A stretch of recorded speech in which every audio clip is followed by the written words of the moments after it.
Broadcasting from the spooky South Coast and around the world on Midnight FM, this is Midnight Society. I am your host, Tim Weisberg. Whether it is the brightest of day or the darkest of night, wherever you may be, it's time to hunker down for the next 2 hours as we enter into a world of wonder and weird that you won't hear anywhere else. And tonight we're going to find out about how to find the joy in life with our guest, Kelvin Chin. He's here to talk with us about how we can focus on key areas of our lives in a practical way to increase our enjoyment of life. And welcome into Friday here on the program, the last night of the week. And by the way, I don't know how much joy I'm finding in my neighbors tonight. I had warned everybody that the fireworks might start early on Friday night where I live, and sure enough, that is the case. Even though it is raining here, and there has been some downpours that have swept through, it hasn't stopped people from being out there lighting off fireworks, and it's been happening for quite a few hours. I mean, I laid down around 6 o'clock and took like a mega nap until 9:30, and I kept getting woken up by them, and usually I sleep through anything. But when it's the next door neighbor setting them off, it gets a little loud and disorienting. And, I'm not the kind of person to complain about it, but I'm also the person that just doesn't see the big deal about fireworks. I've never really been that into them. It's nice to go see them maybe once in a while, but I've never felt the need to go get a whole bunch and set them off myself. But everybody in my neighborhood does, and I don't get it. And we live on a pond, and everybody but me in this neighborhood has a pontoon boat. All I have is a little paddle boat. But why not take your pontoon boat out into the pond and set them off in the pond where you're not going to accidentally set somebody's house on fire?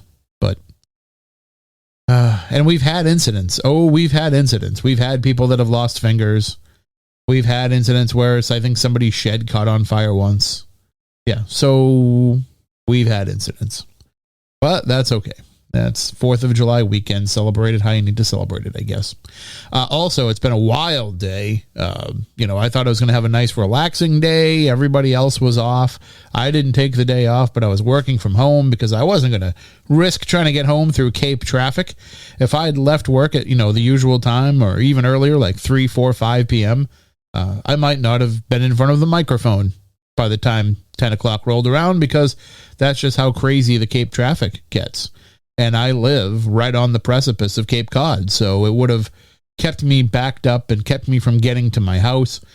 So I took the day off, and I was like, well, if I'm not in the office and nobody else was working except the news department and the AM hosts, I should be fine. Everything should kind of handle itself, and I'll just do a little catch-up work and bang out early. And nope. It's been quite a day. We had a bomb scare in New Bedford. We had tons of other news that was breaking. And then, of course, you get the Friday news dump. Nothing beats a Friday news dump except the holiday Friday news dump. So, yeah. Anyway, that's been my day. How was yours? Okay, well, that's enough of that. Let's get right into tonight's discussion because we have a lot to cover tonight with our guest. Kelvin Chin is Executive Director and founder of the Turning Within Meditation and Overcoming the Fear of Death Foundations. He is an internationally recognized meditation teacher featured in Business Insider, Newsweek, Kaiser Health News, and has taught meditation at West Point and in the U.S. Army, including on the DMZ in Korea.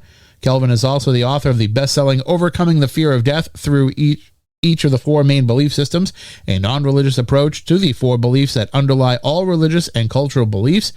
He has had many experiences piercing the veil over the past 35 years, and his past life memories reach back 6,000 years. And we're going to talk to him about some of that as well as a bunch of other things. Good evening, Kelvin. How are you? Hey, Tim. Good to be here again. It's always good to hear your voice, and not just because, you sound like you should be the radio host. First of all, that's the one thing where we always get an email about whenever you're on the show is, wow, this guy's got a great voice. That's funny. Yeah. I've been told that, as you can imagine, off and on through my life. So it's funny, you're blessed with a great voice, so you become a writer. Yeah, exactly. Actually, I did some voiceover stuff. This was years ago, about 20 years ago. But it's a tough business, the entertainment business. But I did some voiceover. I was at my voice was at the Cannes Film Festival as for a trailer of an independent movie that was there. So I heard that people liked my voice in Cannes, France, at the film festival. Although I was not there in body. No, but you were there in voice and in spirit, so it still counts. Yeah, I'm a big fan of voiceover artists. Like I can tell some of them just by their voice. I geeked out when I first started doing my Spooky South Coast show and found out that Jim Birdsall, who was a legendary NFL films announcer, was going to be saying my name at the beginning of every show. And then now our new voice guy is Pete Gustin, who you hear on everything now. And so he does, to hear him say my voice, it's pretty cool. And it's a little bit of a geek out moment for a guy like me. So very cool. Very cool. We were talking, before in the past, we've gone through some of your past life experiences, and we've talked about things that have gone on in your past, and we'll get into some of that tonight too, I'm sure. But the book that you have written now is something about helping people in the now. Exactly, yeah. So my first book is about, as you mentioned, overcoming the fear of death and helping people deal with death itself and their fears around death. But all my work, it doesn't matter if it's that or my meditation work or my afterlife work, it doesn't matter. It's all about living here in the continual present where we all are now. And so to me, it's all about the now, living in the present. And so this new book that I've written is really all about tips, approaches, perspectives, really a collection of 67 essays I wrote over the last several years on really a guidebook on how to live life and enjoy our lives now in the continual physical present while we're here on planet Earth. And what is it that is holding us back from being able to live that way? I'm sure it's a variety of things, but... Yeah, I think it's a variety of things. If I get to distill it down to one issue that I see over and over again, a little bit about my history. I've been thinking about things for thousands of years. And in this lifetime, I've been working in we'll call it the personal development arena, thinking about things in this way to help other people, including myself, for the last 50 years. I still distilled it down to this one kind of nut, which is that there's a lot of inconsistency in our thinking. And because of that those inconsistencies in our thinking, it messes up our thinking and therefore our behavior, our actions, choices we make, and that can create suffering in our lives. And which is the opposite of enjoying and life and being happy and contented. So I think that's really it in a nutshell. So I've really put all of these ideas in these 67 essays in this recent book, and basically all the classes that I teach, through the crucible of cognitive consistency, like instead of cognitive dissonance. There's so many teachers out there, including spiritual teachers, who will say one thing and then you'll hear them say something else and you'll go, well, wait a minute, you said this, that doesn't go with this. And they don't, and they'll either smush it over if you call them on it, or they don't catch it themselves typically. And so I think that cognitive inconsistency, we'll call it, in our thinking leads essentially to unhappiness. And I think we need to think more clearly about how to be happy and how to live life. Yeah, we really don't look at, when we try to be happy, we don't look at things that would be a long-term happiness. We're very much, satisfying immediate needs. We want that immediate gratification. We don't look at the bigger picture of happiness. Right. There's that issue. And then there's an essay in here, I call it The Dangers of, whatever the exact title is, The Dangers of Emotionally Feeling Good, something like that. Yeah, The Dangers of Emotionally Feeling Good. And it's not that feeling good is a bad thing. Hey, we all love to feel good. But if we're using that as our only yardstick or our main yardstick in life, we can go down some nasty rat holes that are not good. It may feel good to be drugged out in an opium den, but it may not have real good short or even long-term effects on us. Yeah. So I think we need to combine that with thinking more clearly, rationally, using our common sense. And it sounds easy, but I guarantee you most people are not applying that consistently in a disciplined way in their life. Yeah, it does sound like it should be easy, and it sounds like it should be our natural default. But we don't have that natural default because I can just speak for myself. But for myself, even in my moments of happiness, I'm waiting for the other shoe to drop. Yeah, there's that. There's that uncertainty issue. You could call that the fear of uncertainty, the fear of, okay, what's next, as you say.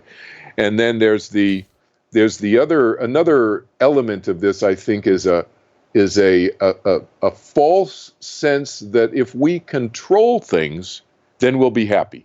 If we can control, and so I've been saying the following statement for at least 2,000 years that I am consciously aware of, which is control what we can control and let go of what we can't control. Again, it sounds obvious. Everybody would probably agree with that statement, but putting it into practice, that's where the rubber meets the road, as they say, right? Mm-hmm. Yeah. Control what we control, let go of what we cannot control. There's certain things that we cannot control. For example, we cannot control what other people are going to do, whether they're our children, our parents, or spouses, or whoever. We cannot control them. Can we influence? Yes. Can we influence? Can we try to persuade? Yeah, there's nothing wrong with that. But pinning our happiness on whether they listen to us or not, that's a recipe for suffering, because we cannot ever control anybody. We can influence, but we cannot control. Everybody is individually wired to make their own decisions. That's just the way the mind is. I said something once to my therapist that I had at the time, who, always seemed to be looking for more advice from me than he was giving to me. And I thought at first that it was a trick, but then I just realized over time, no, this guy's a mess. But anyway, so I said to him one time, I said, sometimes I think human beings feel like the other people in their lives are just a character in their story and not their own individual people. And he told me that, that's something wrong with me, that most people wouldn't feel that way. But I don't think that that's the case. I think a lot of people look at the other people that are in their lives and expect them to, like you're saying, act in the way that you want them to act. And also, right, to serve your main plot as opposed to, living within their own storyline. I think so. And I call that conditional. That's conditional friendship, conditional loving.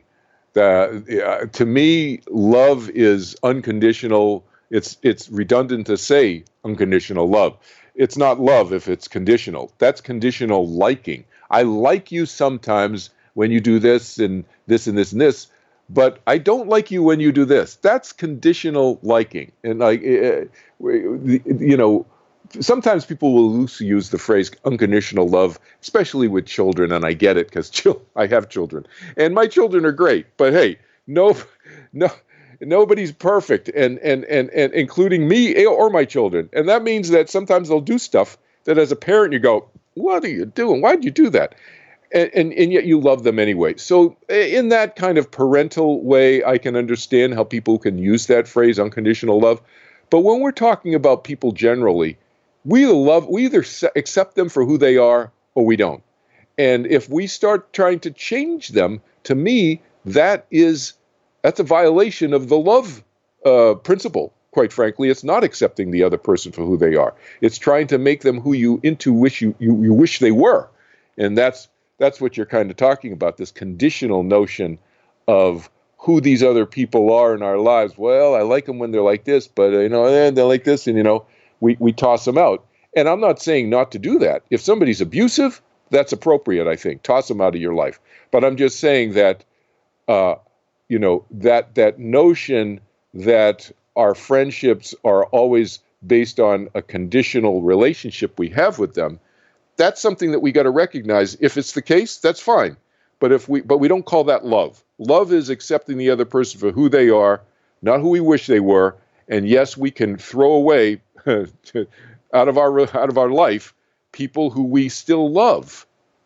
but we don't want to be with anymore. That's still loving them, even if we divorce ourselves from them, leave them, whether they're friends, spouses, partners, in whatever way they are, or employers. We can fire them just as quickly as they can fire us. And sometimes that's appropriate, but we understand that from a love standpoint, my definition that I've borrowed from Jesus, which he would say, love the other person as you accept them to be, not as you wish that they were. That's accepting the other person. So I may accept the other person for who they are, and I may still walk away, but I'm accepting them. I'm not trying to change them into something they don't want to be. To me, that's a violation of a lot of things, including a loving relationship with them, even if we don't agree and see eye to eye. And you talked about, cutting out the people that are not, beneficial to you in that way, that people that are essentially having a negative effect on your life. But Sure. Some will say that all of those experiences, you do have to find a positive within those, a lesson to be learned. Others might say that it's better to just wash them out of your mind and not even look for that, because you might do more damage to yourself just trying to analyze that relationship. How do you come down on that? Is there something that you need to take out of every relationship? No. Well, I think there's no musts here. There's no you have to. You can choose to learn from a relationship that may go sour or whatever, whether it's personal or professional. I've been in both personal and professional relationships that weren't great, and we parted ways and so forth. So I've had both, and I think I choose to learn from them, but not everybody does. So I don't think there's any thou shalts here. I don't think there's some panel of judges sitting up in the clouds somewhere saying, you got to learn that lesson from that experience. That's just a bunch of stuff that people make up.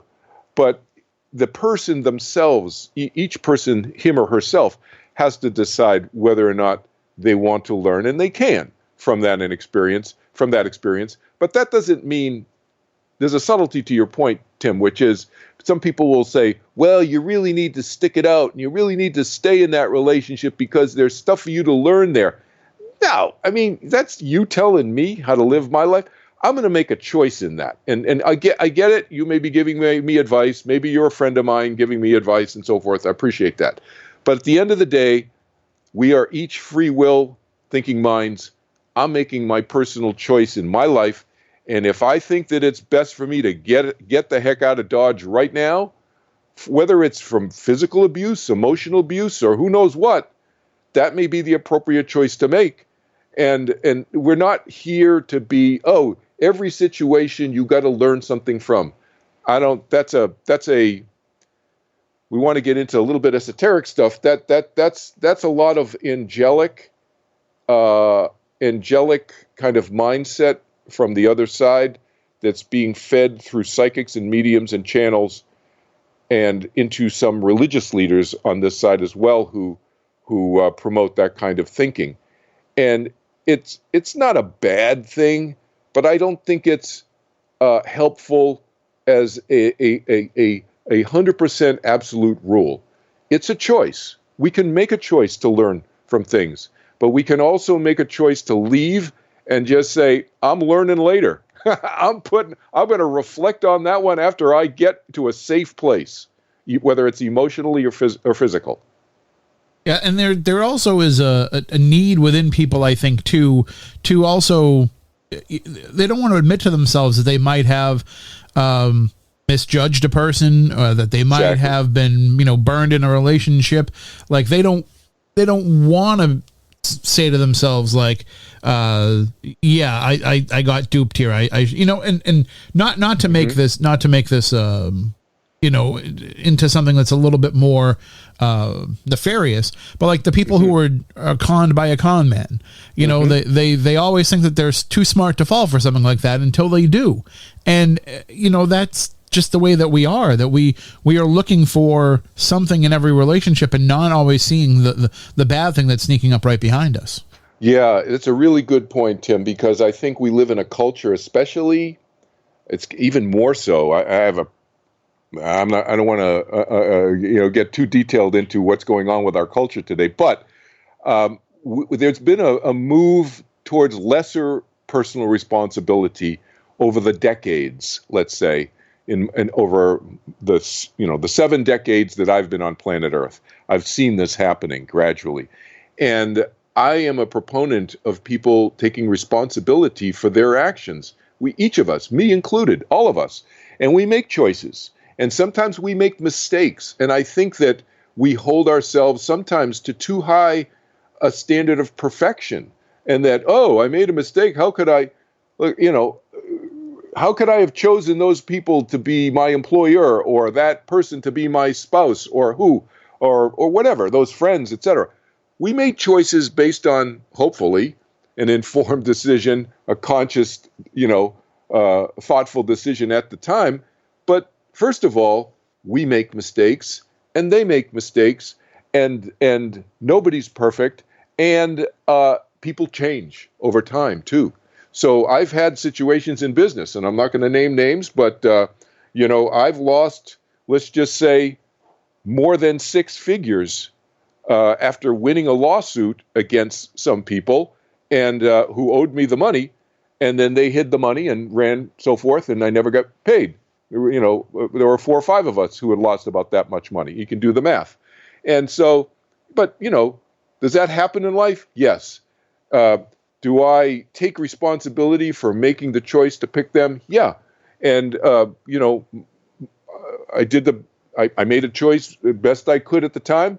And then these people also have consequences to their actions. So I made a choice, they made choice, and they made a choice not to honor certain agreements.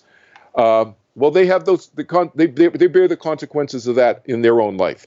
So, but I'm responsible for myself, and I think that's a key point that you're kind of alluding to, is we each need to take responsibility instead of just pointing a finger and blaming the other person. So, yes, those people who ripped me off, and they did 20 years ago, they need to be held accountable for those actions. But I chose to work with them, and that was a choice that I made based on good data that I had at the time. And people changed. They changed. Right. That happens. Yep, absolutely. Well, we're going to take a break. When we come back on the other side, we'll dive even deeper into the new book, and we'll find out exactly how all of this information in these essays came to Kelvin. We'll also take any questions you have throughout the course of the program, tim@midnight.fm. You can also put them in the Midnight Society with Tim Weisberg Facebook group. The show thread is pinned right to the top of that group. Tracy does that each night for us. Thank you, Tracy. You can also put them on Twitter using the hashtag MidnightFM, or you can put them in the Midnight Society channel in the Midnight FM Discord server if you are a member of the website and you have access to those levels. Membership does start at $4.99 a month, and that gives you access to all of our archives, and then you can pay a little bit more a month and you can get into the Discord server and all of that. You can find out all about it by going to midnight.fm, and when you go there, you'll see Kelvin's photo at the top of the page. Click on that. That will take you over to the page for tonight's show that has all the relevant information, including being able to link over to pick up his books for yourself. So if any point during this discussion you say, I have to get the book right now, we make it nice and easy. We put it right there for you, and all you have to do is click, and that will take you right over to the Amazon page to pick it up for yourself. Back with more Midnight Society in just a moment on Midnight FM.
Tim Weisberg on Midnight FM.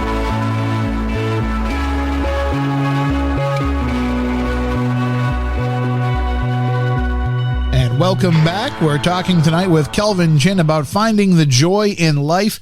He has a new book out that we'll be discussing in depth. It is called Marcus Aurelius Updated 21st Century Meditations on Living Life. And we're going to get into how the book came to be. Now, you mentioned that this is comprised of 67 essays. Can you talk about how it came to be in that format? Sure. Basically, it was really kind of just serendipitous over time, over several years. I mean, I literally would just, wake up with an idea. And I thought, there's an idea. I want to share this idea with other people. And I'd scribble some notes, basically not even scribble. I would dictate into my iPhone. That's what I did. I dictated into my notes section of my iPhone, either bullet points or sometimes after a while, it got to the point where I would just dictate paragraphs. And then I would clean it up later and edit it and so forth afterwards. But it would happen at all various times of the day. I'd be standing in the shower, sometimes get ideas, driving in my car with the radio off, just silently in my car alone, and I'd get another idea. And just over the last several years, I just kind of collected these different thoughts about how to help people improve the quality of their lives by thinking perhaps a little bit differently about love, a little bit differently about forgiveness, a little bit differently about friendship or about grief or the ego or these different topics that I go through in the book. And when you are getting struck by inspiration like that, I mean, do you get is it just a general theme and then you want to kind of meditate on the theme, or does everything kind of come to you at once? No, it's just really at that moment I have an idea about, I'm just looking at the table of contents right now. I have an idea and I'm going to talk about the insecurity that I tend to see in people who are spiritual seekers, and why does their insecurity come out in a certain way? And then I write an essay about spiritual insecurity. and then, another day, another week will go by, and then, I'm washing the dishes or something, and I'm thinking, you know what? People keep using this phrase, meant to be. It's meant to be. I see a TV show or a movie or something, and they mention that phrase, and I think, you know what? Here's an example. I was with my daughter. She's 26 now, but when she was at San Francisco State University, we were driving down the street. I had a rental car, and I flew in to visit her, and we're driving down the street. I said, honey, write this down. It's not meant to be, it's might to be. That's the correct phrase. Everybody talks about it's meant to be. Meant to be means absolute. That's what it means. It absolutely was meant to be. That's why people get all excited. They think, oh, this was absolutely meant to be. It's destiny. And I said, it's not meant to be, it's might to be. M-I-G-H-T. It's probabilities. So that's how that one came up. I was literally driving down the street in San Francisco, near San Francisco State with my daughter, and that idea popped in. And then later, I incorporated that idea into some essays about destiny and the idea of it was meant to be. So then, in having those moments of inspiration striking, where do you think that this was coming from? It's coming from me. And do I get whispers from the other side sometimes? Yeah. You and I've had conversations in previous sessions about that. That started happening to me in 1986. So am I aware sometimes I get little whisperings from the other side? Yeah. But I think essentially 99% of the ideas are coming from me. But I may get reminded of one, like from a friend on the other side who says, hey, what about that one? And I say, oh, good idea. I'll write about that one. So I get inspirations that way, but these are ideas that I've been ruminating on for many thousands of years. Long time. I was going to say they are coming from you, but they're coming from your, many lifetimes of wisdom and being able to gain all of this information over all that time. I think so, because I've been thinking about these things for a long time. And I'm not the only one. I mean, many of the listeners have probably been thinking about stuff for many lifetimes too, whether they realize it or not. But it kind of coalesces into this lifetime in 2021, and for me as Kelvin Chin. And then, it kind of comes forth through me, as you say, in that inspired kind of way. And then I write an essay, and I hope it helps some people. That's why I do this work that I do. But yeah, I think it's a coalescence of a lot of thinking for me over many, many thousands of years. I've been thinking about many of these topics, and I've wrestled with them, mentally for a long, long time, tried to figure out how can I think about these in a consistent way that makes sense. And what are probably some of the hardest things about getting all of this stuff down into paper? Because you've got to take these notions, these feelings that you have, and being able to kind of extrapolate them out in a way that it'll make sense not just for you but for everyone. Yeah, I think that I'm at that point now where hopefully it makes sense to my readers. That's the feedback that I get, that it does make sense to them, that I can write in a way that's understandable about some of these very, very complex, heady, sometimes very philosophical ideas in a way that just regular people on the street can kind of get their minds and hearts around. But it's taken many lifetimes, Tim. Seriously, I mean this without joking at all. My writing has gotten much more refined, and it's much easier for me to write this material. And most of what you see is really from a first or second draft. That's it. I dictate it into my phone, and I can kick out an essay in a half an hour to an hour, and just by dictating and then cleaning up a little bit and so forth.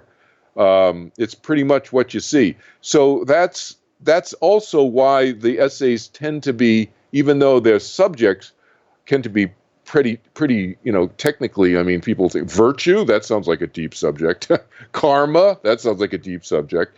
Even though these sound like deep subjects, and they are, I tend to be able to explain them in a fairly easy to understand form because I'm speaking them. So I think the fact that I'm speaking them into my iPhone, so the technology is there now, whereas 20, 30, 40, 50 years ago I may have had some of these ideas, and I start writing them on a piece of paper, and then my mind goes off on somewhere else, and I never finish the essay. Whereas now I can just dictate it, boom, and I'm speaking it in a way that logically makes sense to me, the way I'm saying it, which then gives a voice to these sometimes abstract, complicated ideas that's more easily understandable, I think, by the readership. And that makes sense. Yeah, and what's funny is a lot of people look at the essay format and they find that to be more overwhelming than if they were just to write a straight book. And like, I'm just going to write a book and I'll put chapters in of it. And in a way, an essay to me, like when I first started, high school literature and I had to write my first essay, I was terrible at it. And I couldn't figure it out. And then the teacher had me stay after school one session, and I basically cracked the code of how to write an essay. And then I was fine with it forever, and it was never daunting to me anymore. But some people don't really like the idea of having to come into it with an idea and be able to explain that idea and then come out of it with a conclusion. But you were able to do that 67 times. Is that just a natural form of writing for you? Well, here's a funny story for you. You mentioned, going back to your childhood and your school years. This is a true story. So I got good grades through, elementary school and high school and so forth. And I actually won the English award, my high school class, for the highest English, whatever they call it, GPA or whatever, when I was in high school, senior high school. I go to Dartmouth College, okay, up in New Hampshire. My first paper that I got back from the teacher, freshman English, was a D-. D-. Oh, man. D-. So it's almost worse getting a D- than an F, because it's like the teacher's saying, I could have given you an F, but I gave you a D minus to get your attention, right? And so I struggled in my writing to get it really clearer. And keep in mind, I won the high school English award, right, at my high school in Norwood, Massachusetts, 413 students in my senior class. Doesn't matter. In this guy's mind, this professor's mind, my English writing sucked. And so I learned how to write really well by getting my D minus on my first paper. I can't tell you how elated I was when I got a C minus. First, it went from a D minus, then I got a D plus. When I got a C minus, it was like, oh my God! And I'd never gotten a B plus in my life before Dartmouth. Okay, before this paper, and so I ended up with a C plus in freshman English, C plus, which to me was like an A plus going from a D minus start. Well, as a result of that, I think my writing has gotten much more clear and succinct, and then because of the meditation, as you know, I've been meditating. This is my 51st year of meditating, Tim. I don't even feel that old, but 51 years teaching meditating and teaching it for 48 years has given me more clarity of mind. So what happens when I have these ideas is like you just kind of laid out the outline of what they teach you in, junior high school, how to write an essay and so forth. That automatically unfolds naturally in the way that I dictate it now into my iPhone. And really, if you have that mindset of how to do it, you find that all your thoughts kind of come out in that form, and exactly. You're saying you're able to dictate it right in. Yeah, exactly. So it becomes much easier because, as I said years ago, now it's like 1970s, I was at Dartmouth, my writing got better and then my thinking got better over the last 50 years meditating. So you marry the two up and, it's not that tedious for me is my point, anymore. So now, we mentioned the name of the book. And I, as I'm mentioning it, the name of the book is Marcus Aurelius Updated, 21st Century Meditations on Living Life. So the question comes into play, why Marcus Aurelius? Right. So Marcus Aurelius, for those people who don't know who he was, Marcus Aurelius was a 2nd century Roman emperor of Rome. But mainly he viewed himself, and many people have historically viewed himself as a philosopher. And he actually he preferred to be a philosopher his whole life.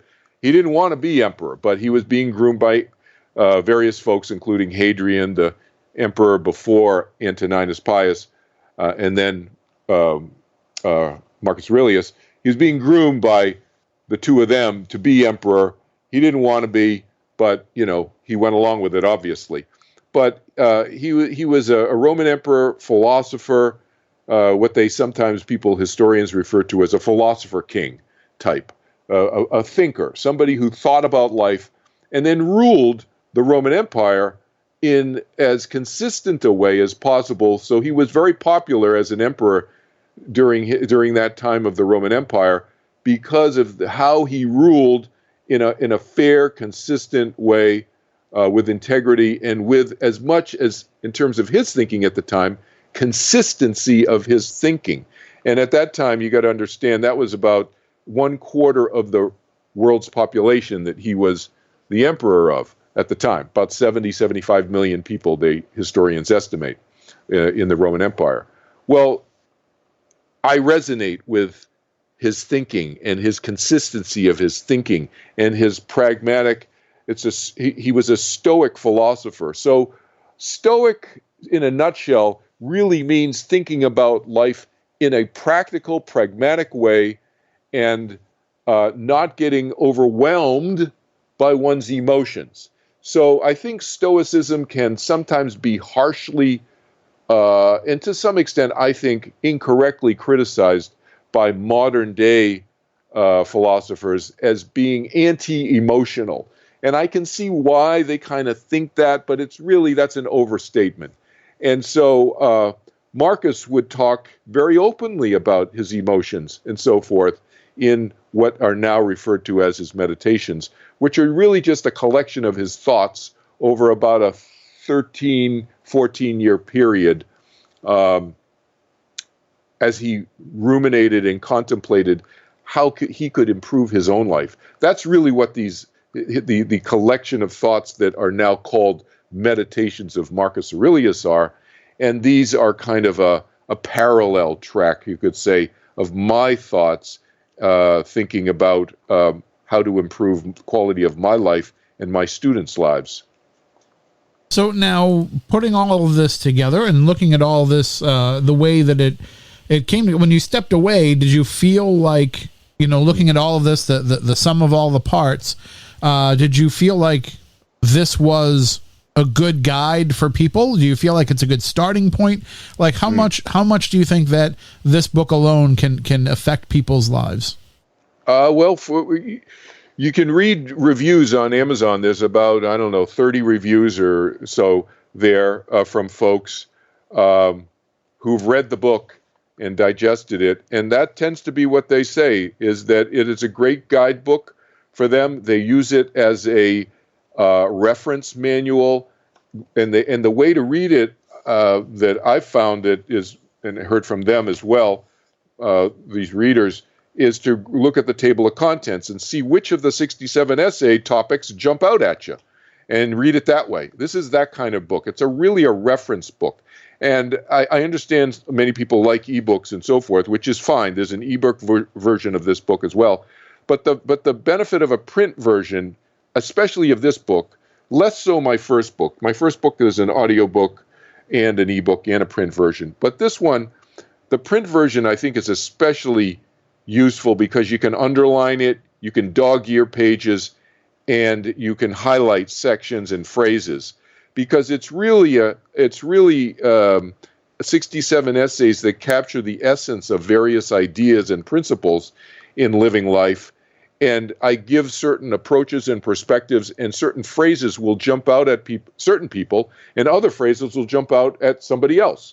And so I think it's a good way to use the book as a reference, as a guidebook, to help live life with less suffering and more happiness by literally going through and dog-earing and, yellow sticky pages and yellow or green highlighting stuff. So, yeah, and if you look at it like that way, it almost becomes like a workbook. Like not only things Right. that make sense to you, but goals that you want to set for yourself. Exactly. People will say, for example, this one guy, Harpo DeRoma up in Medford, Oregon, he says this is one of the books he leaves on his nightstand by his bed, because he picks it up and refers to it and looks back and says, okay, I read that section. Let me read that section again. Oh, I highlighted that here. What did I highlight? So he'll go back again and again and read certain sections over and over again as his life has gone on over, because he got the book in March when it first came out. So he's been using it that way. So I hear that from a lot of people. They're using it, they refer back to it and so forth. Oh, now I'm going through an issue with some family members, and there's some difficulties going on. What was Kelvin's ideas about the nuances of forgiveness, and how might I go get through this family crisis with less emotional scarring, and which is really another way of saying living life more happily, more enjoyably, right? So nothing is ever perfect. So less scarring means happier, is the way I look at life, right? So that's another way some people have told me they've looked at this forgiveness chapter or essay, and then help them through some difficult times that they may be going through in some relationships. Well, we did touch upon forgiveness a little bit earlier in the discussion, but I think that's a major issue that a lot of people have, because that's what holds us back a lot of times from being able to progress in our relationships with other people, and in turn that probably holds us back as well. Yeah, I think so. I gave a talk on forgiveness a few weeks ago, and I'm just going to start. This is a good platform, actually. I should mention this, Tim. I haven't mentioned this publicly yet, but I'm going to start, I'm vaccinated, so I'm going to start getting out there now that things are opening up a little more and doing some in-person talks. So if people, if their libraries are opening up and they want me to come and talk about my new book and any of the essays, topics in it, they should reach out to me. Call their local library, see if they're opening up yet. They may still be doing stuff on Zoom, which I'm happy to do. I've been working on Zoom for 12 years now, or the predecessors of Zoom as well, but Zoom more recently in the last several years. So I'm very familiar with the platform. But now that we can get out in person now, I'm setting up some talks. So I have a talk set up in Norwood, Massachusetts, where I grew up, as you know, not too far from where you are, Tim. And I'm going to be giving a talk there at my local town library, what used to be my local town library when I lived there and grew up there. And I'm going to be talking about this idea of forgiveness, because this seems to be a topic, one of the topics in this book of essays that really resonates with people for the reason that you mentioned. So I'm going to be circulating around, starting in the U.S. first, and there's people in the U.K. who want me to come, and I just got a text message from folks in Australia who want me to come there. And but I'm going to start with the U.S. first, as things are opening up more post a little bit out of this COVID pandemic acute situation that we've been in last year. Just as a total side note, I had the opportunity a few years ago to go and present a paranormal lecture at the Randolph Library, the Turner Free Library in Randolph. And that was where I lived when I first started to learn how to read. And that was the first library that I ever went to and checked out books. And it was just the coolest experience to be able to go back there and, kind of give back a little bit to the library that gave so much to me. Exactly. Yeah. Oh, and the other thing, speaking of giving back, I'm donating a copy of each of my books to any of these libraries. If the listeners out there call their library, and you can tell them that, if somehow we can arrange for me to speak, I'd love to donate a copy of each of my books to them. I'll do that even if they're not open for speaking engagements yet. I'll donate a copy of my book to any of these libraries. Just let me know.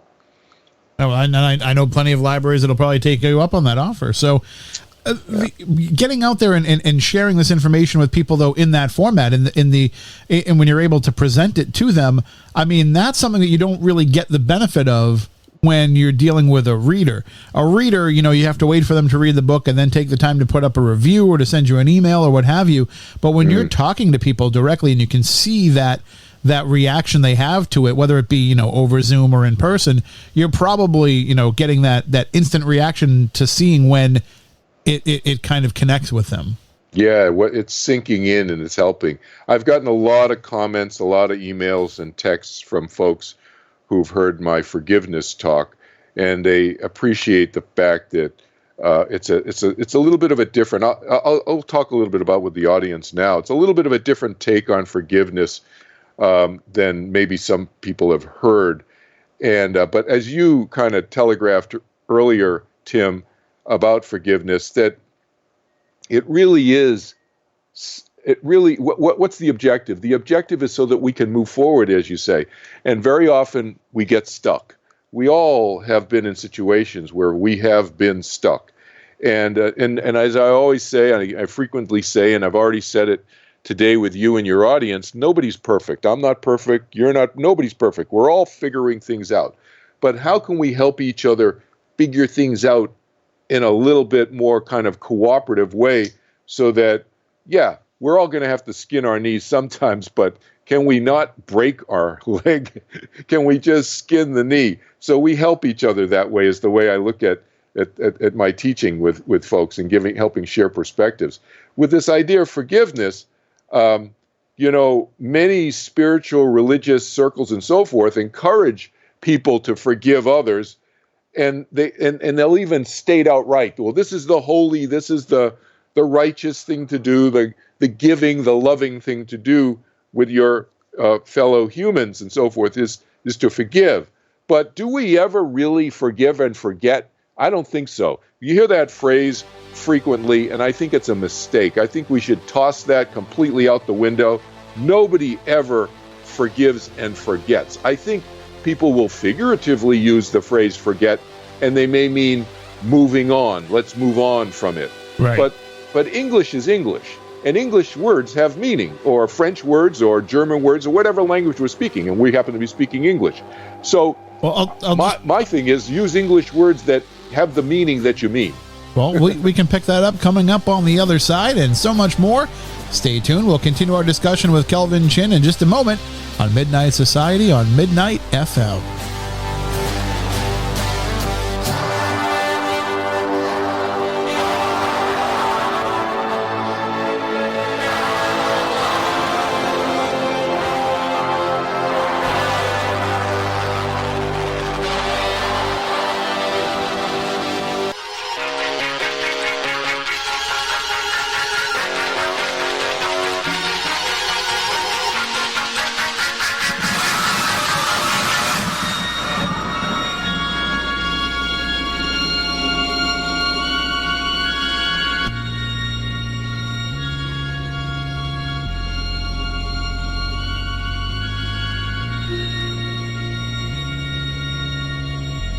You're listening to Midnight Society with Tim Weisberg on Midnight FM.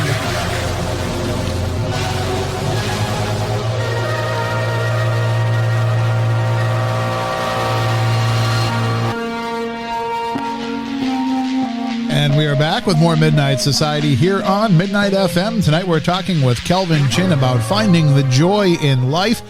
Just a reminder, we will have a new edition of Spooky South Coast tomorrow night. It'll be airing exclusively on WBSM and on the WBSM app, so you can listen to that by either downloading the WBSM app, which is nice and easy, and I think you'll really enjoy the app because it has lots of great content on there for you to consume. Also, you can listen to us on the WBSM.com web stream. So if you just go to the website and you click on the Listen Live button up in the corner, or you can just go right to WBSM.com/listen-live, and you'll get the beautiful FM quality stream right into your device, whatever you're using. I have to say, too, that the computer has been playing pretty nicely with me since we've had to go to the WBSM stream only. Normally, it fires off all kinds of random promos and everything, but I think I've got it figured out so I don't screw that all up. So you can check that out tomorrow night at 10 p.m. Eastern. And then, of course, on Sunday, we will announce the lineup for next week's guests here on Midnight Society. We put that out every Sunday so that you can plan for the week ahead. Here's the part of the show where I peek ahead and I say, here we go. Just a reminder, too, by the way, that next week we will not have a live show on Monday. We are going to observe Independence Day, and if it's anything like tonight, it's going to be far worse fireworks. Actually, because of the weather, everybody around here has postponed their real legitimate fireworks displays to Monday.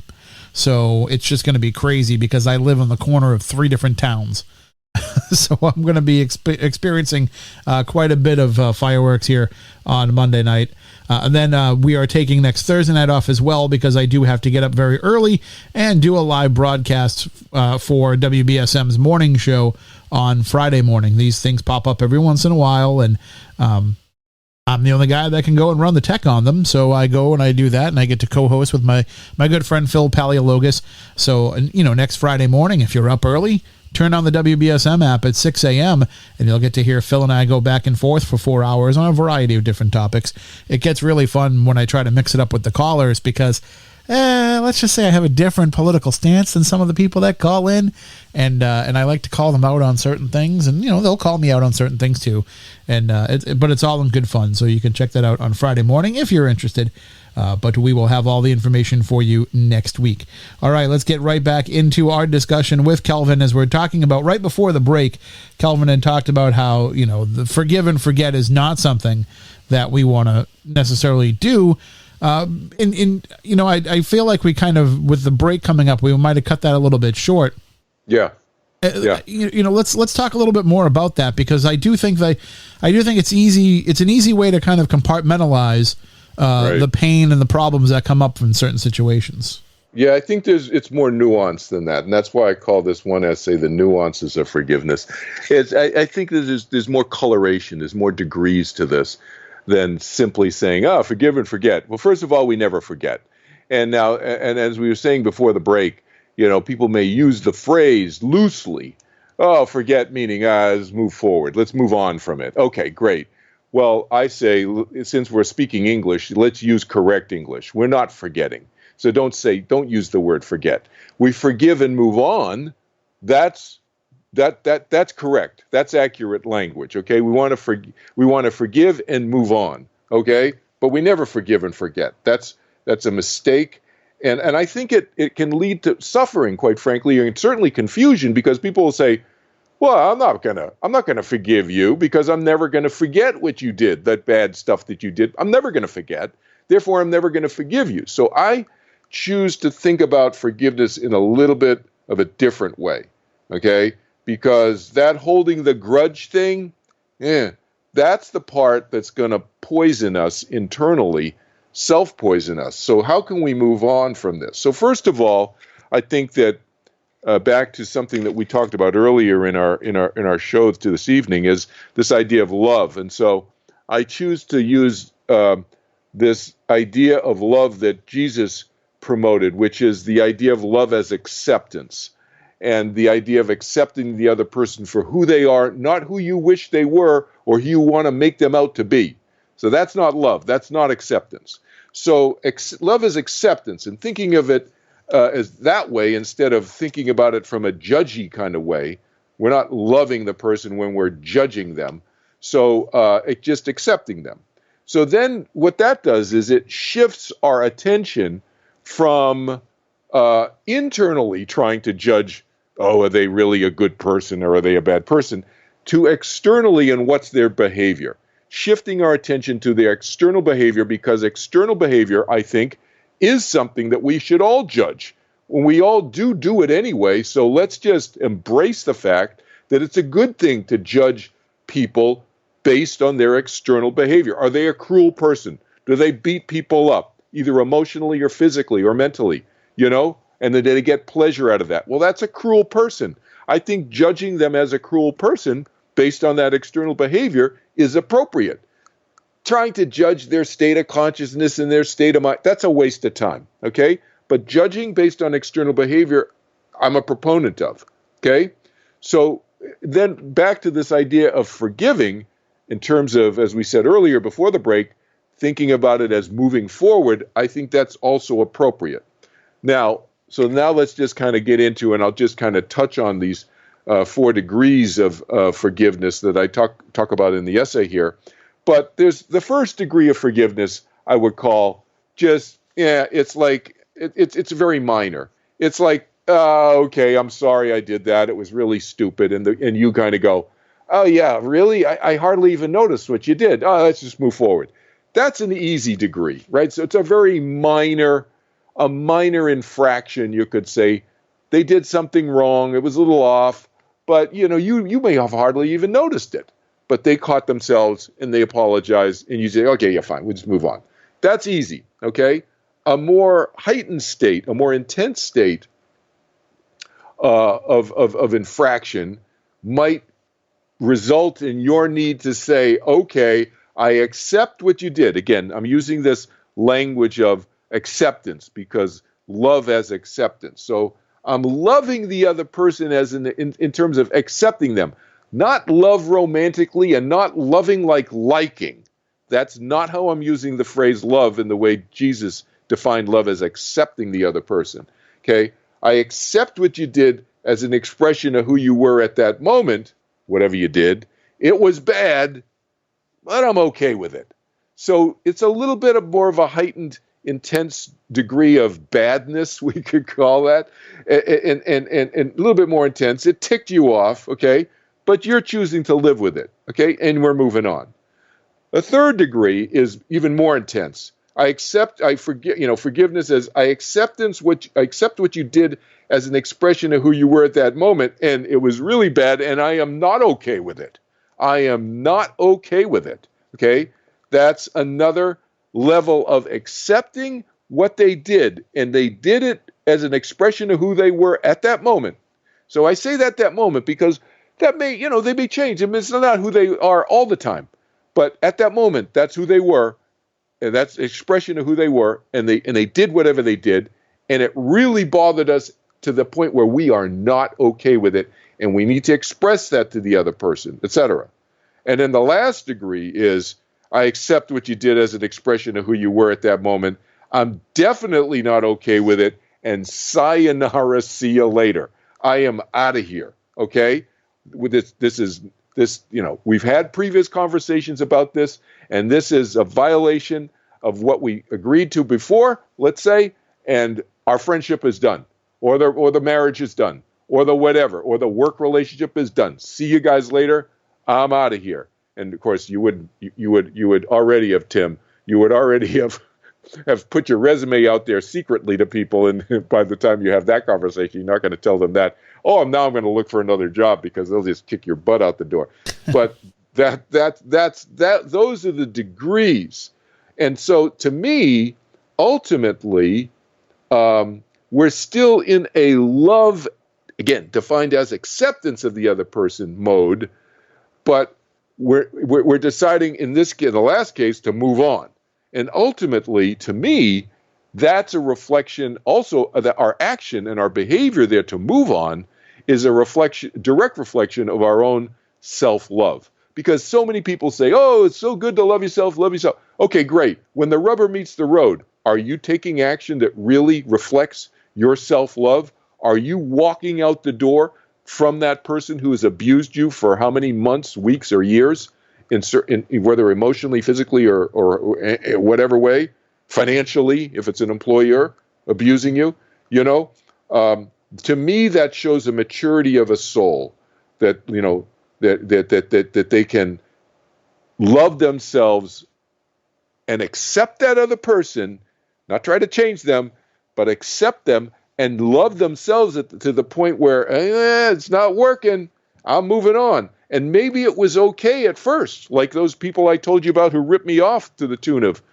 6 figures. Okay, it was fine for the first X number of period of months and so forth, or years, and then it went bad, and and then they acted badly, and we said, see you later. So that can happen in relationships, and to me that reflects a maturity of the soul to understand that nothing is ever written in stone, and that includes relationships. Yeah, I think that there's a desire within us to, we generally want to make sure that as we go through these relationships that we are doing right by the other person, but we don't always put that person first. And I know that sounds weird because, every parent's going to put their child before themselves. And in most relationships, you'll put your significant other before yourself. But those are also, very, very special versions of relationships. I see on a daily basis that people are just, using each other without even realizing that they're using each other. It's interesting you bring that up, because there are other essays in here about this idea of self-interest. And there's several essays out of the 67 essays in this book about self-interest, which is what you're talking about. So, and then another essay in here, self-interested versus self-centered. So at what point does self-interested become selfish? Because you're right, we are all, I think, self-interested. I don't think that's a bad thing. I think it's neutral. I think it becomes bad when we become so self-interested that we become self-centered and selfish. So to me, it's a spectrum. It's a continuum. And to me, self-interest, we're all self-interested. We look out for ourselves. Who else is going to look out for ourselves besides us? We have to look out for ourselves. But if we are only looking out for ourselves and stepping on other people, we become selfish and self-centered. And to me, if a more conscious being, Tim, would recognize that that is actually not in my self-interest. That a more conscious being would recognize that it's in his or her self-interest to look out for other people's self-interest. To me, and I talk about this in one of my essays, where a healthy relationship is actually what you're saying, what you're posing, the idea of looking out for the other person. Because by looking out for the other person's self-interest, understanding that they are self-interested just like I am self-interested. If I want a healthy relationship with them, I look to see what is in their self-interest, and I help them meet that self-interest that they have. That directly feeds my self-interest, in this case, of having a really healthy, nurtured relationship with that person. You see? Yeah, no, I do. And I also think that it's easy to say this, but I know that it doesn't always play out in practice. But in order to be the best person that you can be for other people, you do have to be the best version of yourself, or at least a strongly functioning version of yourself. And I think a lot of us walking around these days might not necessarily fit that bill at all times. That's really true. It's really true. And many of the essays in the book, I talk about that idea that you just so very, articulately, easily, understandably stated. It's so important that we look out for ourselves in order to be our best version of ourselves in our relationships with other people. It serves us to do that. And whether we are a helping person in the helping, healing industry, or whether we're just a father or a mother or a child in relationships with other people, we want to be that best version of ourselves in order to be enjoy those relationships, whether in whatever way they're presenting themselves. That's it. We got to take care of ourselves. That's where my turning within really comes into play. And then I have a chapter on meditation in here. I don't teach the meditation technique in that chapter, but I talk all about it in about a dozen essays in the meditation chapter. Chapter 4 in the book is all about meditating. And how can you meditate in a way that, by turning within, in a way that is easy and as effortless as possible, that unfolds what you just said, Tim, that best version of yourself, to yourself and then to the world outside of yourself. That's really where the rubber meets the road. And it, quite frankly, is often the missing link in most people's lives, because so many people, as you said at the very outset of our talk an hour ago here together, people are so externally focused. We all are, human race, externally focused, that we forget that, going inside is really important. Well, also, that's where, it's easier to be outwardly happy than it is to be inwardly happy. It's easier to be happy in the moment. It's easier to be happy in the situation.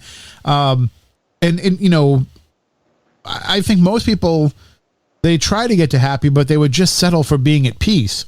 And they need to at least get to that point where they can cast aside everything that is holding them back from that before they can even imagine what happiness is.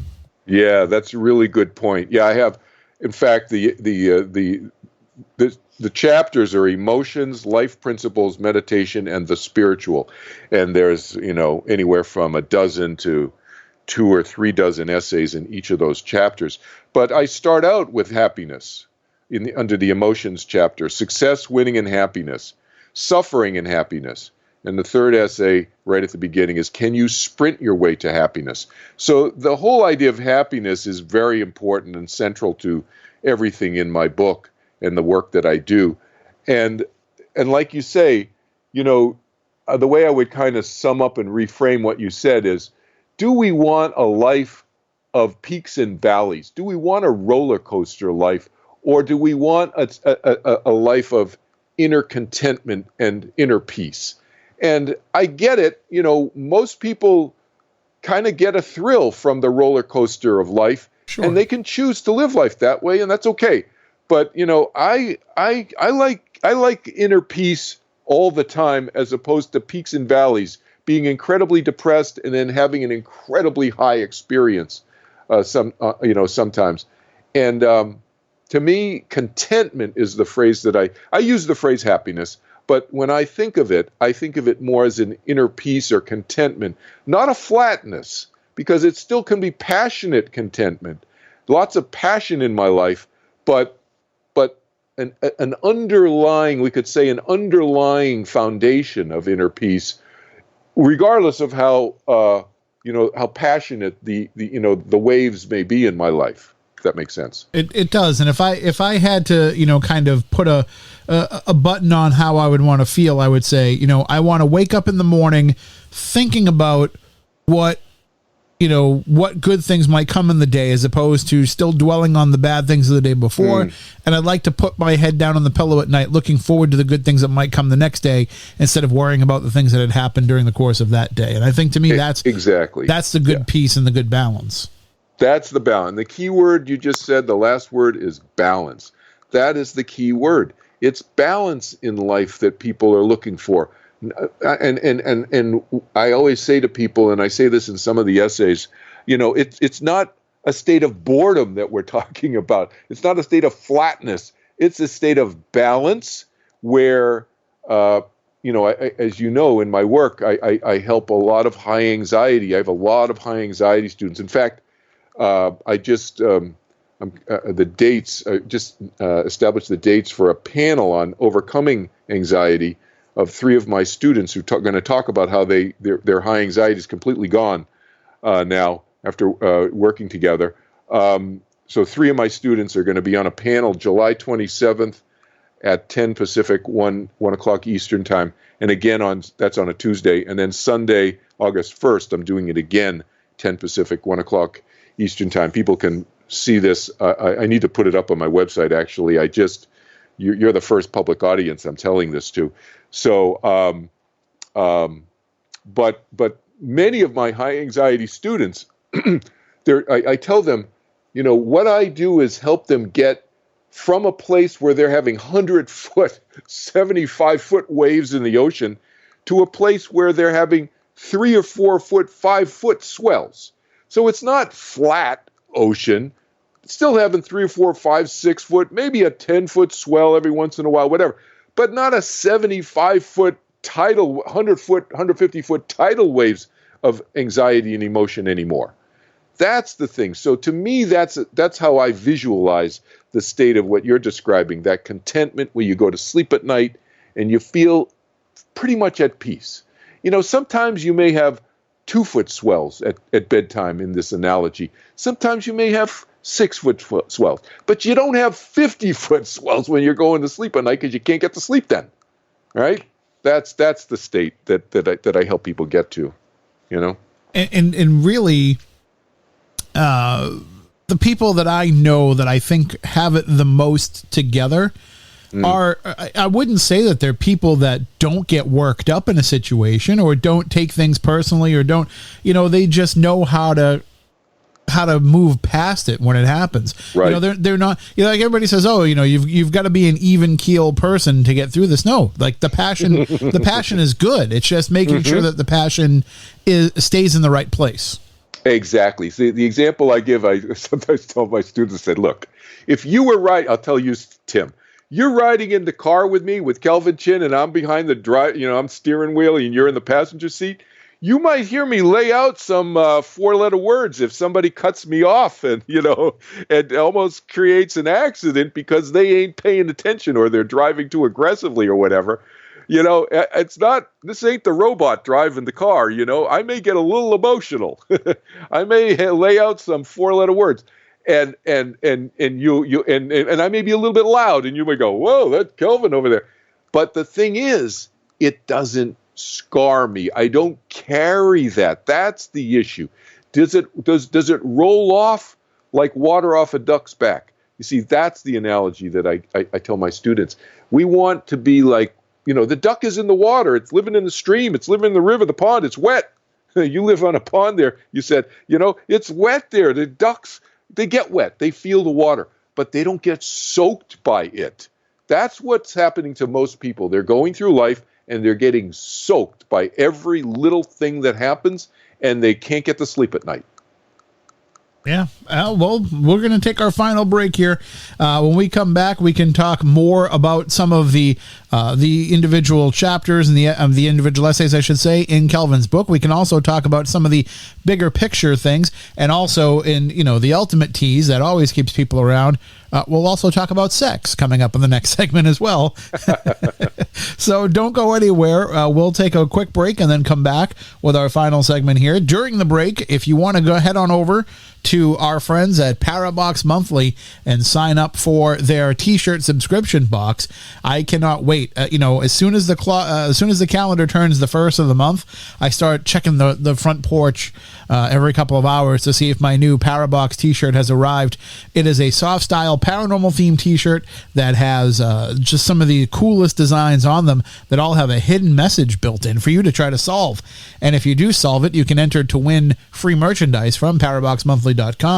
But really, the prize in all of this is just getting to walk around in one of the most comfortable shirts you'll ever wear, and also one of the most thought-provoking and conversation-starting shirts you'll ever wear, because I don't think I've ever worn a single one of my Parabox shirts, and I've got to have close to 20, 30 of them by now, where they don't spark a conversation at some point, because everybody recognizes the famous places and famous cases, or they just want to know more about it. And you'll be able to tell them about it because you get a card with each one explaining to you what the shirt is all about. So check them out at paraboxmonthly.com. Use our promo code MIDNIGHT, MIDNIGHT, and you'll save 20% on your order. And if you're not ready to sign up for the subscription box, or if you sign up and you're just going to have to wait till the first week of August and you can't wait that long, check out the shop and you can purchase some of the past designs. You're also using that promo code MIDNIGHT. Back with our final segment of tonight's edition of Midnight Society coming up in just a moment on Midnight FM.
You're listening to Midnight Society with Tim Weisberg on Midnight FM.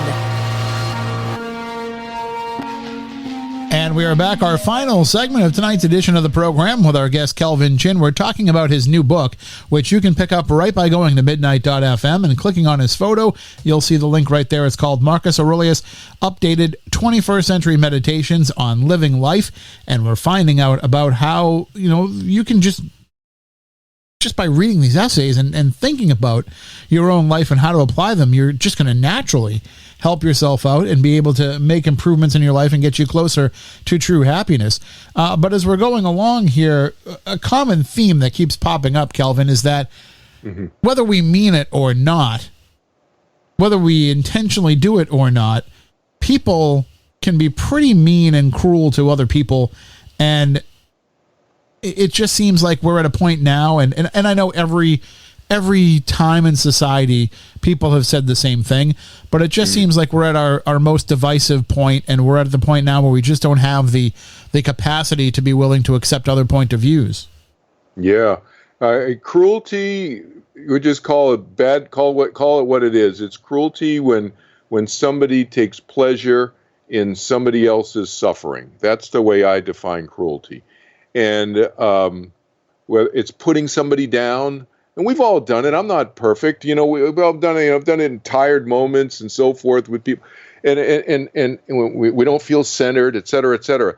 Other people do it just when just to get jollies out of it, and they do it whenever they can. Those people are really the target of what I'm talking about. Now, all of our behavior is bad when it's cruel and so forth, and we get pleasure to whatever degree out of demeaning somebody else. But those who do it like 24/7, those folks, and I talk about this in a number of the essays, this idea is really based on what? It's based on insecurities within themselves. They may puff their chest out and say, well, I'm so strong and I'm smarter than everybody, I'm taller than everybody, whatever. I'm a better this, that, and the other thing. My IQ is better than yours and all this stuff. I'm the smartest person in the room. Those are huge red flags for incredibly insecure person. Because if you are really secure within yourself, you're not pumping yourself up that way, praising yourself in front of other people all the time. You tend to be much more humble, and you let other people talk for you, and you let your behavior talk for yourself. The people who have to always be telling other people how great they are, it's a huge red flag that they're incredibly insecure. Those people who are incredibly insecure like that have the same, ironically, they have the same goal that you and I do, Tim, which is, how can we be happier? So when they're feeling miserable because of their level of insecurity, the more insecure they are, the more miserable they will be. How do they make themselves feel better? The easiest, fastest way for them to do that, and I would argue, and I describe this in my essays, it's a misplaced, not a great long-term technique, but the fastest, most immediate thing to do is to demean other people around them. They make other people around them, they bully other people around them. Those people around them cower in fear, and they say, oh, I'll do whatever you want, sir, ma'am, whatever, whatever you want. And that makes that bully feel better, makes them feel more secure. So it's by depressing other people around them, their little mini universe around them, they name call, they demean them. That's what a bully does. And then the other people feel worse, and it makes the bully feel better. That's really it in a nutshell. And so what's the long-term solution is to help people feel better about themselves. Now, for the bully, that's a longer-term project because they have found a short-term fix for their incredibly deep insecurity, and it's by being cruel to other people.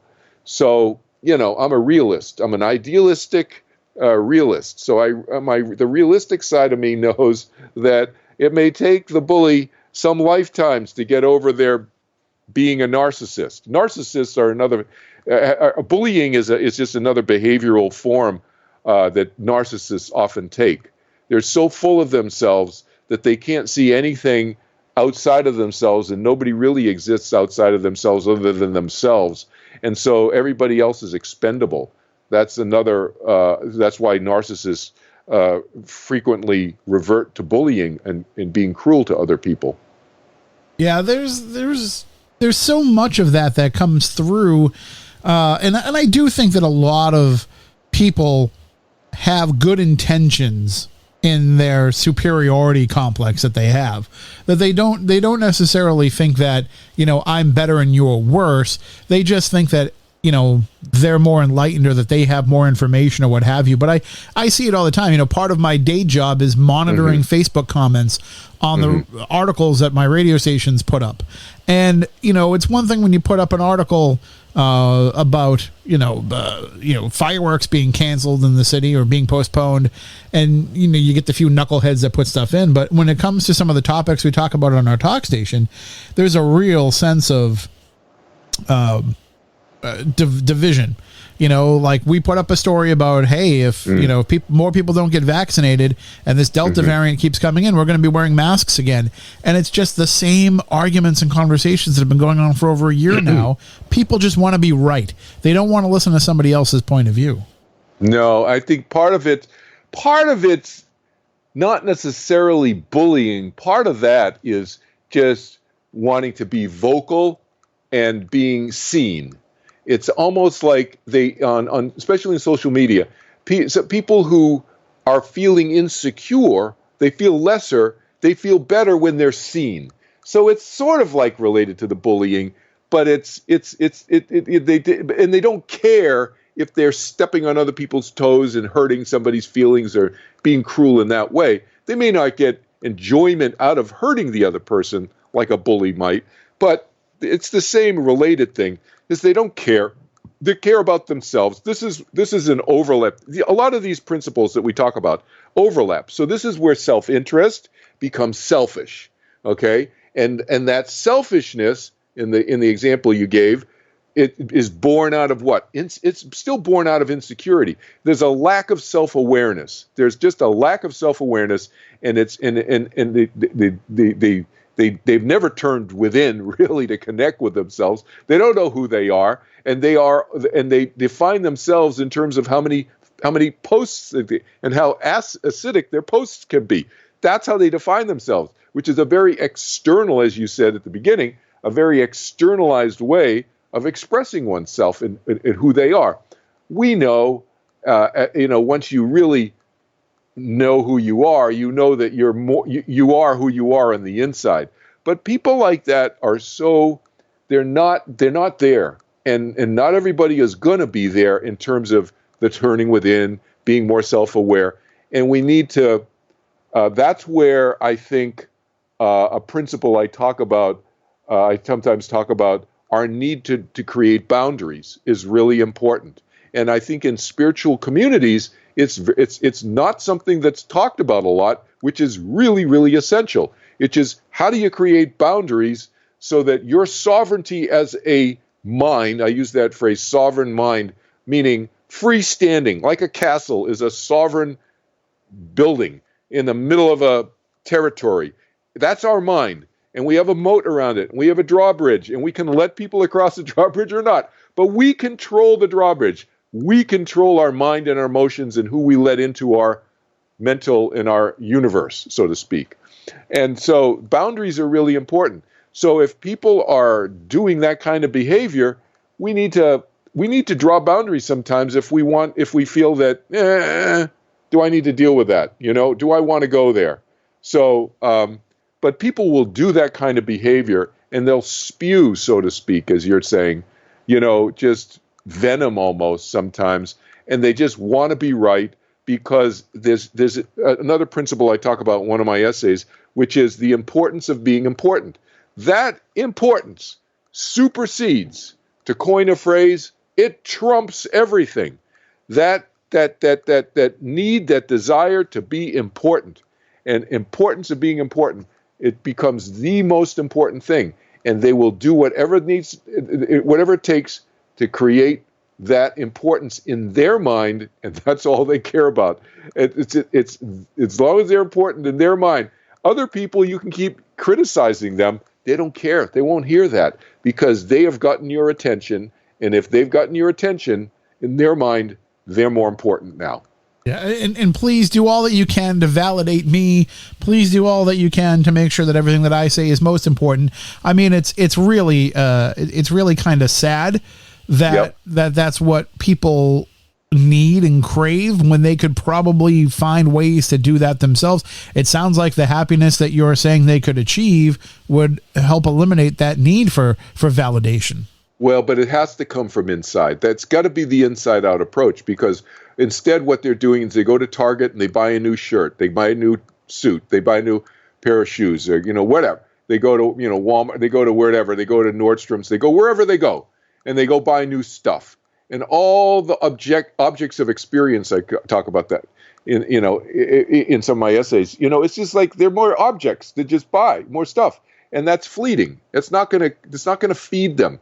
If they don't go inside and strengthen themselves from the inside out, their lack of self-confidence will overthrow them time and time again, and their need to be important will be expressed in this cruel, abusive way, sometimes in the way that you're describing on social media, or sometimes face-to-face.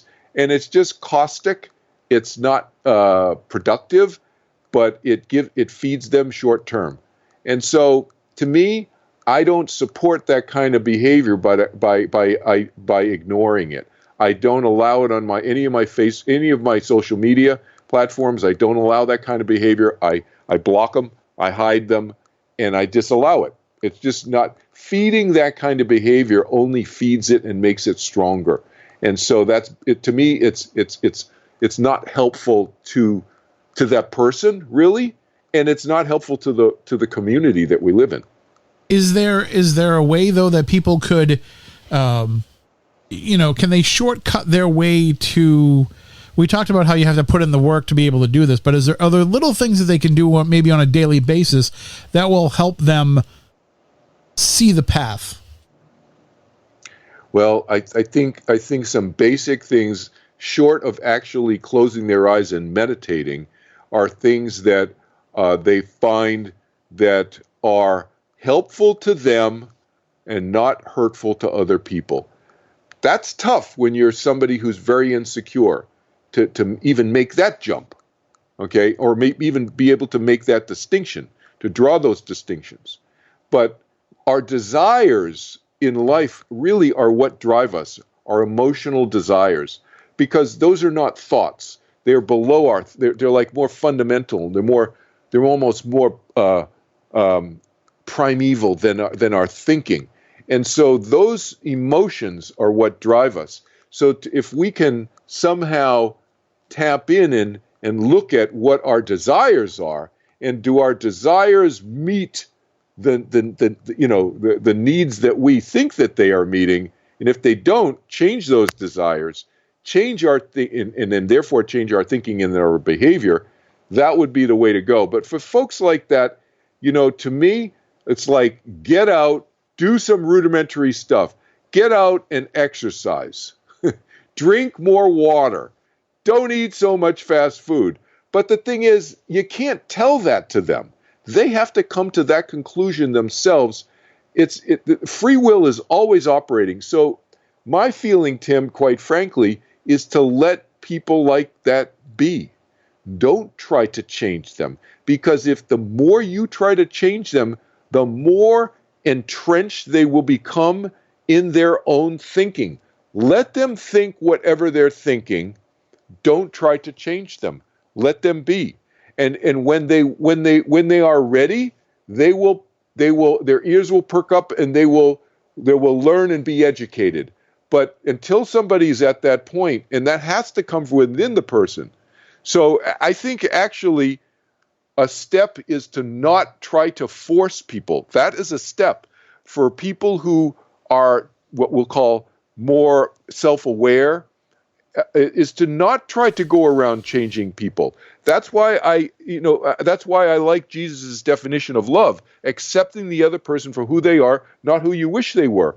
That actually helps the person change faster than you getting in their face trying to tell them that they're wrong. Right. No, and you mentioned just a second ago in passing, you mentioned fast food. And I found that fast food is kind of believe it or not, this might sound weird, but go with me on this. It's kind of a marker for where you are in life. Because when you're younger, you can eat all of it that you want, and you really don't have to worry about it. And you look forward to it, and it's a treat. And it's something that is, kind of reserved for when you're with your friends. You associate it with a lot of good times. Mm-hmm. And then as you get older, it becomes more of something that you do out of necessity more than out of desire. You're like, I don't have time to make any dinner tonight. We're just going to go through a drive-through. And then if some people, if you get to be like me, it actually becomes a secret shame and you're eating it on your own. But right. then the funny thing about it is that you no longer associate it with those good times and the fun and the specialness of it anymore. And it starts to become something that is, you feel bad about it and guilty about it. And then you don't feel that good after you've had it anymore. And so, like, to me, I look at that as, just the way that you approach life and the optimism that you can have about it, and as you get older, you might get that momentary satisfaction of shoving it in your face, but the stuff that happens afterwards is what sticks with you. And I find that is what happens with me in a lot of my interactions. Like, I'll go out and I'll do something and have a good time, but then later all I'm thinking about is, I shouldn't have spent that money, or that's time I should have spent doing this. And you really have a hard time enjoying yourself when all of that stuff, all that baggage is always going to be associated with it. Yeah, I think what you laid out there, let me reframe something, because I think you did a really interesting, good job about laying out how at different stages in one's life, one may perceive things differently, and use the fast food example. I think it's a great example. And I think that's true. It's a great, I think it's a great analogy or template for a lot of things in life. And not everybody is at the same point in terms of the fast food thing or other things in life. Pick anything else, you know? And like, I mean, you know, when you and I were teenagers, we could probably eat a rock and digest it, you know? I mean, because our physical male bodies, with the testosterone pumping and everything, you know, we're like furnaces. I couldn't eat enough. And for me, it lasted until I was 40 years old. You can ask my second wife, but you know, like till 40 years old, and then all of a sudden something shifted, and I eat less now. And I even eat less now, and I got, you know, I got 15 pounds more muscle on me, and how did that happen? But things change. We shift, both physically, mentally, and emotionally. And I think to your other point about what can we do about people who we'll just call them behave badly. I think we need to let them be, because it doesn't matter if they're 73 or 74 years old or whether they're 14 years old. Everybody is learning at whatever, and some people are not learning. Some people are just bumbling through and they're not paying attention. But if they're learning at whatever rate they are at, regardless of how old they are. You can have a bully at 74, you can have a bully at 8 years old. So, you know, whatever, or anything in between. But I think that you know from my background that I have a legal background, you know, with the Boston College Law School, not far from you and so forth, that I'm a proponent of gag orders on people who are bullies. You know what a gag order is? You don't give them the pleasure of having the attention that they crave. And that actually stops feeding their bullying behavior, because when you make them not so important, that starts to allow them to really force them almost to see their insecurities for what they are, because they are insecurities. Don't keep feeding the bully by giving the bully more attention. You know, don't give the bully more attention. Ignore the bully. That forces the bully to look at their own stuff.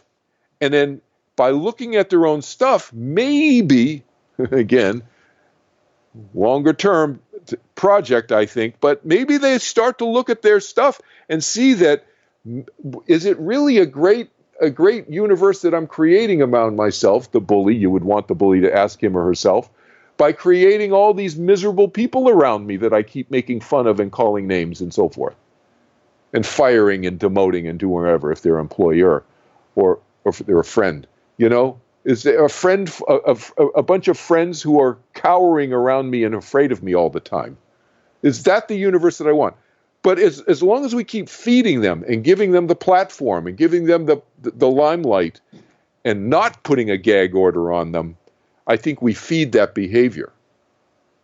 Well, you know, we're talking a little bit too about like things that you can control, things that you can do, things that you should be doing. And a lot of this comes into the question of how much of this are we controlling? How much of this is something that we're fated and slated to experience, and how much of it is of our own doing? I think all of it's our own doing. I don't think nothing is written in stone. I think everything is personal choice, and we always have free will to change our minds about everything. And that includes the bully. Now, the bully, as I've already indicated, I think the bully is going to take longer to change his or her mind, because they're into this short-term fix. And so many of us don't see the bully for who they are. We don't see the bully as this weak, insecure person. We get scared of the bully, and then the bully bullies us, and we go, "Oh, okay, I'll do it." That's exactly the wrong thing. That just feeds the bully. So as I teach this principle, maybe more and more of us will just ignore the bully, don't give them the limelight, don't write the article about them, put the gag order on them, and then the bully will just fade into the woodwork and either start to work on their stuff or at least not bother so many of us. Yeah. I mean, there's got to be a point where you have to, you can help people as much as you can, but you got to give everybody the leeway to get to where they need to be, just the same way you would expect them to give you the same. Exactly right, Tim. That's very well put. Otherwise, it's not free will. This was an epiphanous moment for me. I don't know when this happened, some 15, 20, 30 years ago, where because I was into helping other people. I want to, world peace and help people, blah, blah, blah. And I still help people, but I have a perspective about it that's different now. I am not here to violate other people's free will by telling them how they should behave or think. I'm a teacher. I teach people, I give them perspectives, and I tell them right away, you take what I say that helps you and you throw away what doesn't help you. And that's I'm neutral about what I do in terms of whether they listen or not. I'm very passionate about what I do, and I want them to benefit from it, but how they benefit and all of that and how much they benefit and what they take and what they don't want to take, that's between my students and themselves. That's between them and themselves. It's not up to me. I'm here. My responsibility is to respond to a need that's expressed to me, and then I will help the person as best I can. After that, hands off. I do not persuade people. I explain. I give my perspective and that I've thought about for a zillion years, but whether they take it or not is between themselves and themselves. It's very intimate, Otherwise, I'm not really accepting that they have their free will. Oh, I understand that. In speaking of intimacy, I threw this out there as a tease, but we will cover it before we go. Now, our guest last night, Dr. Matthew McKay, talked about, just in passing, talked about sex as being, kind of the ultimate spiritual experience, kind of the ultimate oneness between two people, and that there is a spiritual side to sex. And is that what you found as well? Well, in my long experiment with sex, Tim, that's still ongoing, I say this jokingly, but those people who know, they know I'm joking about this, but they know that I'm also serious. But that the thing is I think that sex has gotten a bad rap worldwide, and as you know, I'm in 48 countries now, doing my work. Various teaching work, 48 countries. Doesn't matter which religion. I've worked every religion I've worked with in the world, and I think religion is a source of a lot of this suffering that's around sex, quite frankly. And I think it came from a bunch of people who were celibate in various, whether it's Christian, you want to go Hindu, Vedic, Buddhist, this or that, whatever. Pick one. They've all had their own ascetic, celibate, teachers, gurus, whatever you want to call them, over the millennia, who have said, "Oh, sex is bad. It's much better for your spirituality not to have sex and blah blah blah, to be celibate." I think it's a bunch of baloney. I think that's a bunch of stuff touted by people who are either afraid of intimacy and relationship in that way, or they never had really good experiences. And I'd just call a spade, because sex to me is neutral. It's neutral.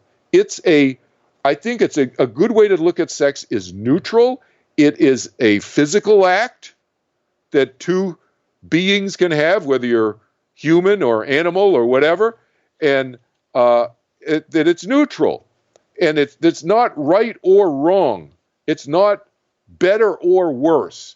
To me, I think starting and looking at sex initially from a neutral lens is the healthy way to look at it. And then I go from that to thinking about, okay, when we have sex, I put the emphasis on the how first, the what second. What do I mean by that? How we treat the other person is so important to me. In any relationship. So we're talking about sex now, but in any relationship, it's the how. It's so much less the what. the what is important. I'm not saying the what is not important. The what is important, of course. But in our culture worldwide, we place way too much attention on the what and not enough on the how. And that includes sex. And so can it be more than neutral? Sure, sex can be more than neutral. It can be a source of physical pleasure, a way to relax and release stress, improve our sleep, release endorphins. It can, and as your guest last night said, it can be a way to surrender oneself to another person, a means of connection with another person, emotionally, mentally, spiritually, and of course physically as well. But to me, I take a perspective on this that's more than the traditional spiritual community view that looks at sex as a spiritual connection. And I look at sex as all of the above. It's an overall experience, and I think we need to embrace our physicality as well as our esoteric, energetic part of ourself in the spiritual, in the sexual act, and as well as the physical all together. No, don't think of it as, oh, it's a spiritual connection, and emphasize that. To me, that's an overemphasis in something that can be part of a spiritual sexual experience, but physical is as much spiritual as energetic is in my book. Well, I think that's a great place to leave it before I go to bed alone. But let's definitely stay in touch. What are you working on now? I know that you don't seem to stop. You're going to continue teaching and speaking and all of that, but I'm sure you probably have some other ideas in the works too. Sure, yeah. Of course, I got my teaching and the meditation, my Afterlife series, which is ongoing. I have another 6-part series starting in a few weeks, so people can see that on my websites. And I have my Meet the Author series, which is free. I'm doing that monthly, talking about a different topic from this new book each month. People can again go on my website and see how to join in that. But I'm working on my sequel to my first book now, and I hope to get that finished. I've been teaching so much. I'm hoping this fall. I'm still shooting for this fall to finish it. It's about 3/4 done. It's on related fears. So my first book, as you know, is about overcoming the fear of death. But what about the fear of losing loved ones? What about the fear of pain and suffering? What about the fear of being reincarnated as a turtle instead, or a mosquito? What about all these other fears that are related to the fear of death, but are not actually the fear of death? So that's my sequel to my first book, and I got coming out. And then my 4th book will be coming out the beginning of next year on my past life memories and my childhood and so forth, and all the experiences I've had throughout my life so far. Well, definitely keep us up to date with everything, and we'll love to have you come back on and talk about it when it comes out. Great to be with you, Tim, as always. Likewise. Take care, my friend. We'll talk soon. Sounds great. And everybody out there, thank you all for joining us for another great week of programs. We'll be back next week to do it all again. We'll be back on Tuesday, taking Monday off. But we hope that you have a happy and safe 4th of July weekend. We hope that you enjoy your Independence Day. We hope that you do not blow your hand off with fireworks. Remember, leave that stuff up to the professionals. I'm not talking about the little stuff. Go out there and get the sparklers and the little things that you can get and kind of set off in your own backyard. Those are fine. But don't go out and get those ones that you have to launch and they have the gunpowder in them and all that stuff. No, we don't. You don't go that far. Besides, remember, if you leave it up to somebody else to light off the fireworks, you can enjoy a beer while you're watching them. You can't drink if you're setting them off. Just not safe. So anyway, have a good weekend, and we will be back to talk with you again next week. I'll be back tomorrow night for Spooky South Coast on WBSM.com and the WBSM app. But if you're not going to join us for that, and you're just going to come back next week, well then, until then, enjoy every cookout burger and hot dog. No, a hot dog isn't a sandwich.